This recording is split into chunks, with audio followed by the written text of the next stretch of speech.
All right, where are we at? This is day 2 of 11.4. Part 2, the conceptual understanding, comparing values using a z-score. Now, we haven't defined what a z-score is yet, but let's go through the context of the question. Maybe you can understand when we need something. Ella and Alicia are comparing scores on the college entrance exams. Ella's SAT score is 1,380. Alicia's ACT score is 32. Those are both terrific scores. The mean SAT score is 1,000 with a standard deviation of 200. The mean ACT score is 21 with a standard deviation of 5. Who has a better score? So let's kind of go based on what we know. We know how to draw a normal curve, right? At least we're supposed to. Let's do one for SAT and then let's do one for ACT. Okay. All right, the mean SAT is 1,000 with a standard deviation of 200. So we go 1,000, 1,200, 1,400, and then 1,600. And vice versa, 800, 600, 400. Now, Ella's SAT score is 1,380. So I'd put her around right here. This is Ella. She was 1,380. So she was definitely pretty far to the right. I hope you agree. She's farther to the right. She's pretty far to the right. All right, then we have the ACT score, Alicia. It says the mean is 21 with a standard deviation of 5, so 21, 26, 31, and then 36. Perfect score, which almost nobody gets percentile wise. They do happen. They're just percentile wise, like nobody gets it. And then we go backwards. What do we got? 16, 11, and then, the genius there at a 6, which also nobody gets because it's so low. I'm pretty sure if you have a pulse, you get a 6. But all right, so anywho, Alicia had a 32. So Alicia is more than 2 standard deviations above average. And Ella is almost 2 standard deviations above average. Alicia did better. Comparatively speaking, Alicia did better on her standardized test than Ella because she is farther above average. Now, I didn't actually compute a z-score. So on the next page, we'll just go ahead and look at the z-scores. All right, what is a z-score? A z-score is simply how many standard deviations above or below data is compared to the mean. That's all a z-score is, nothing more. How many standard deviations a data value is above or below the mean. There's nothing more. Does it have a formula? Why, yes, it does have a formula. There's no doubt it has a formula. Everything in math seems to have a formula, doesn't it? So z is written as x minus x bar, sitting pretty over standard deviation. X is the data value. X bar is the mean. And then sigma x is the standard deviation. Now, these do tend to be decimals, so you can either go really, really old school, like Milbrath old school, and use tables, or you can use calculators. You can't use the empirical rule, sadly. Not unless you get nice numbers like 2 and 3 and 1. It'd be cool if you did, but nobody's going to be writing problems like that. They're not. All right, so let's go ahead and do a z-score here. We talk about Ella, her z-score, just call it z of e, z for Ella, would have been her score of 1,380, take away the mean of 1,000, sitting pretty over 200. And that would have got us what? 380 over 200, which I feel like is 1.9. Then we take a look at Alicia's the score for Alicia. We would have taken her ACT score of 32, subtracted the mean, which is 21, and stuck it over a 5. And that would get me 11 over 5, which as a decimal, which you probably want for comparison purposes, is 2.2. So you can see that her z-score is definitely higher. Here's the better z-score. All right, that's z-scores. I need to modify these notes here and do some more of this. So let me insert a page here, because you do need to know how to use a z-score. I just don't have a lot of them in these notes. Let me pause, BRB. All right, so some more z-score stuff here. Jimbo is very proud of his 60, and he should be, since he just learned how to tie his shoes yesterday. How many standard deviations is he below normal? So let's find his z-score. Z-score for Jimbo would be his 60, take away the mean of 80, sitting pretty over 7. So that's going to be like a negative 20 over 7. Really, really close to negative 3, right? Really close. It'd be negative 2 and 6, 7, something like that. Of course, you know, let's just use a decimal. They're easier to compare as opposed to fractions. So it's around negative 2.857.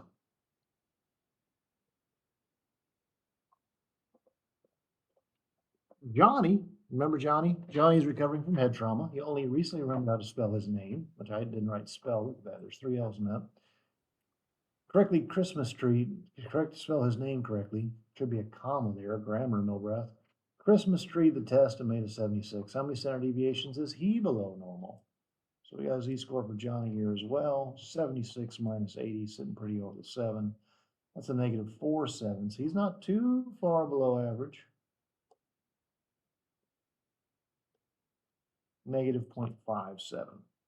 And this is standard deviations below average of the mean. Okay. All right, we're going to talk about the normal CDF function. It's available under second vars. A lot of the things you do tend to be some decimals, and you can't go look at a bell curve, so we use z-scores. And here we have something about a Sasha.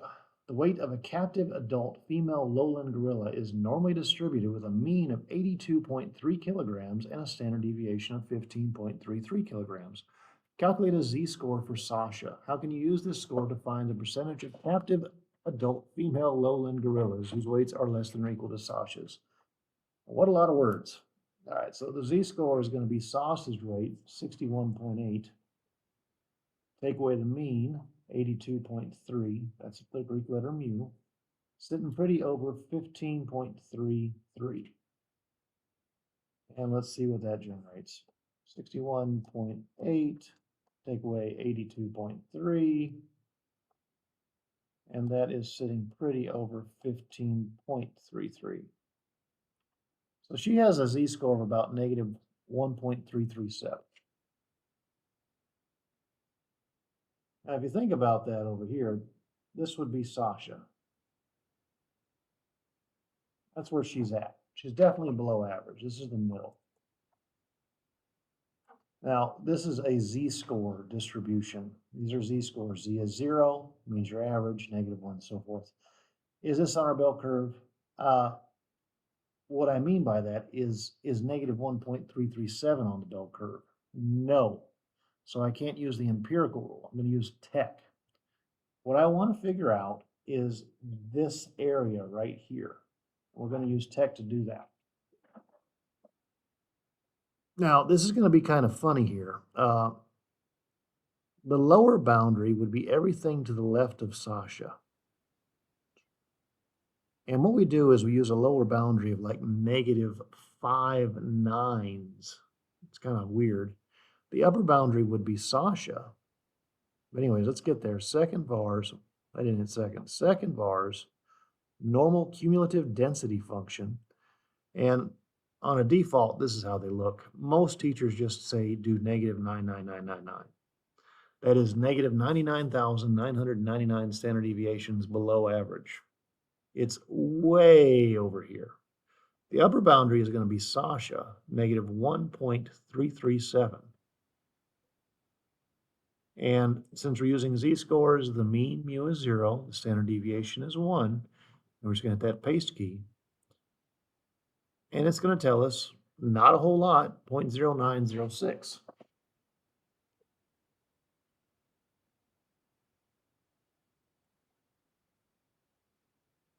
That's a decimal. So that's 0.09. Sorry, I don't know.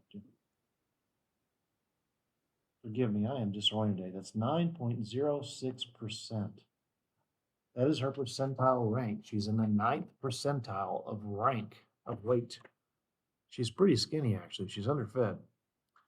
Scores from a recent 2025-2026 Algebra 2 benchmark were approximately normally distributed. It was actually slightly left, but it was pretty close to normal. I looked at it with a mean of 68.57% correct, a standard deviation of 14.79%.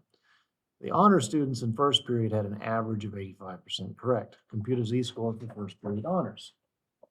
So the z-score for the honors kids is going to be 85. Take away the mean of 68.57, and that's sitting pretty over 14.79.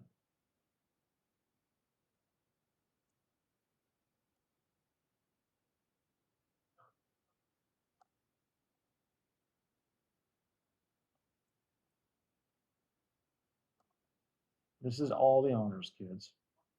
So we get about a z-score of about 1.11. That would be about right here.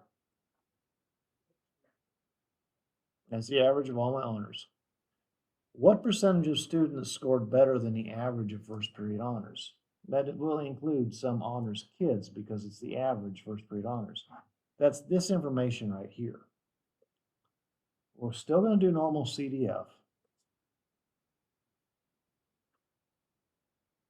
And I want you to understand this is everyone with a z-score higher than 1.11.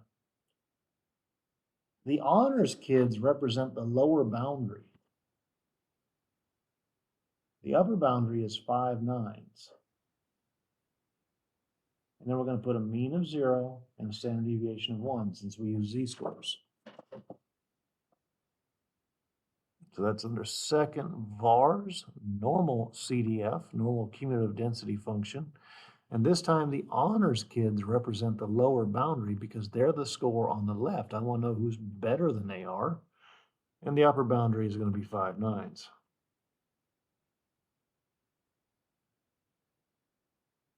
So 13.35%.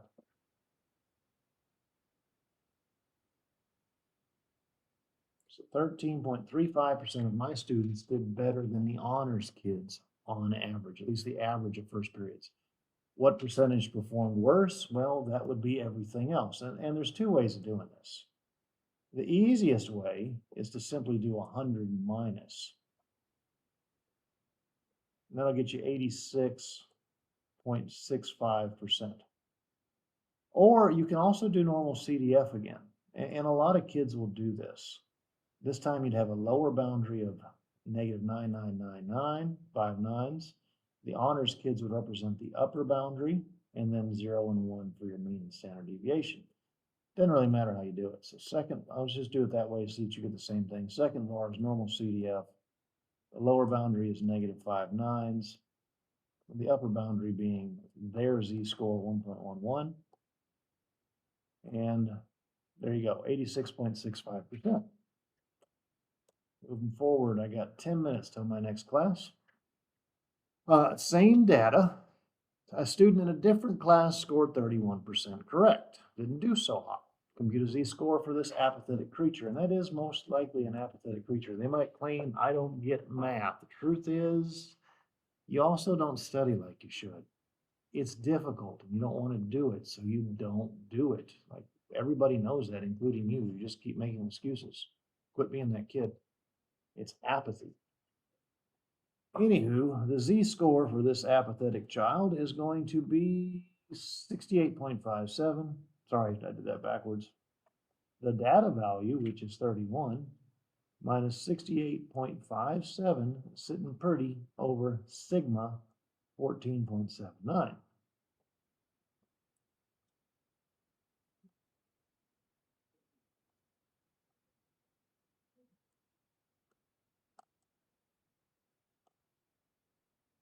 And this kid has a z-score of roughly negative 2.54.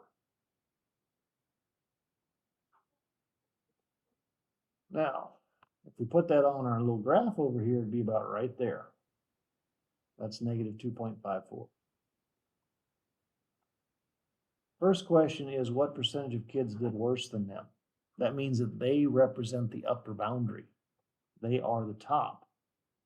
Weird to think of that, but I want to know who did worse, which means they're the score on the right. So it's a normal CDF, lower boundary, negative 5/9, upper boundary, negative 2.5401. Maybe you caught on after we press the enter key. That's how it shows it. That's again, second bar is a normal CDF, negative 9999999,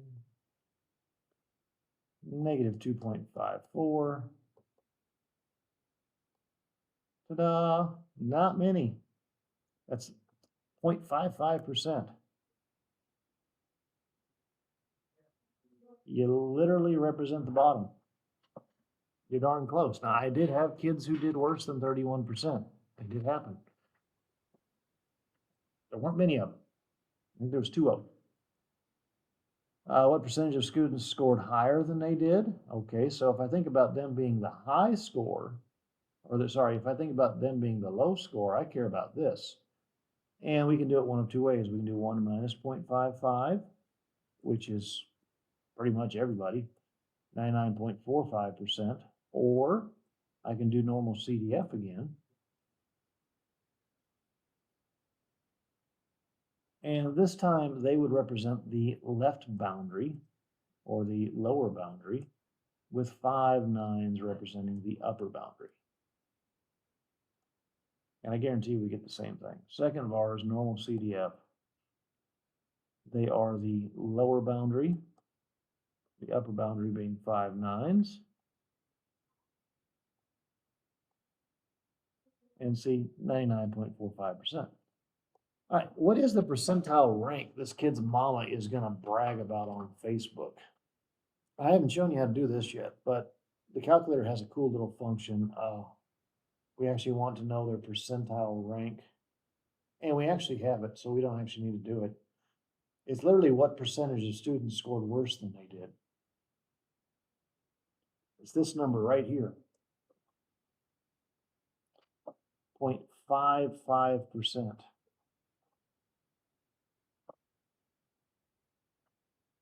And mama gonna brag.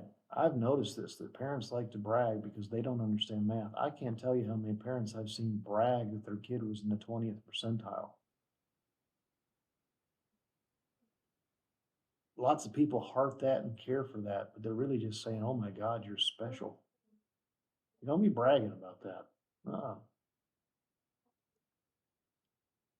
All right, last one in these notes. A student has an ACT score of that is 1.67 standard deviations above the mean. Notice I didn't give a data value. Oh, we don't need to worry about this at all. So this one can be cut. I think I'll probably modify it for class lessons though, because why not? All right, there's the notes.